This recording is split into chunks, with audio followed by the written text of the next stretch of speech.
Today, let's take a look at a functional equation which is from the Taiwan IMO training camp, where we want to find all continuous function f from the real numbers to the real numbers such that the following functional equation holds, which is the f of x plus y is equal to f of x plus f of y, where x and y are real numbers here. So to begin solving this functional equation, usually we'll try to plug in some simple values, where over here we'll know that x is equal to y is equal to 0, where we'll try to plug it in. What we'll get is that f of 0 is equal to 2 times by f of 0. Okay, but in this case, we know that this property over here doesn't seem to help quite much. But now we can actually try y is equal to 0, where here we know that f of x is equal to f of x plus f of 0.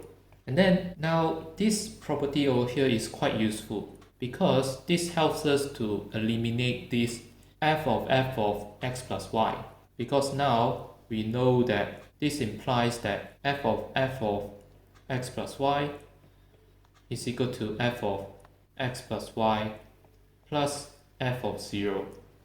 Moreover, we know this is equal to f of x plus y. And now by looking at this equation over here, it seems very familiar to the Cauchy's functional equation, just that we have an extra term of f of 0. So in order for us to tweak it a bit into a functional equation that is the Cauchy's functional equation, what we can do is that we know f of x plus y plus f of 0 is equal to f of x plus y. And then we can define g of x to be equal to f of x minus f of 0. So that now what you can notice is that f of x plus y minus f of 0 in this case is equivalent to f of x minus f of 0 plus f of y minus f of 0.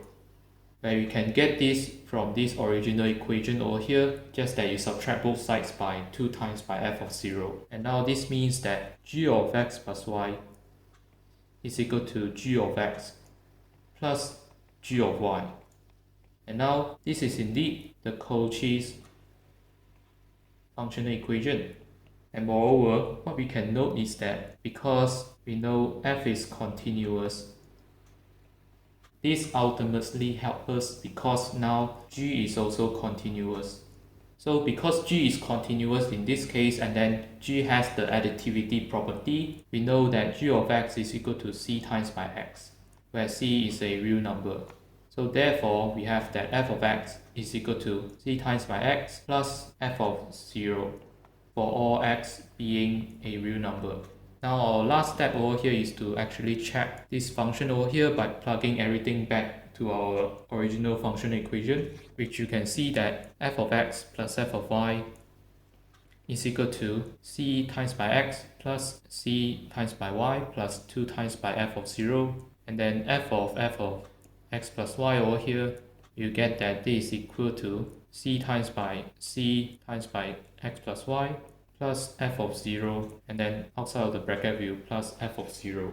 And then this is equal to c squared times by x plus y plus c plus 1 times by f of 0.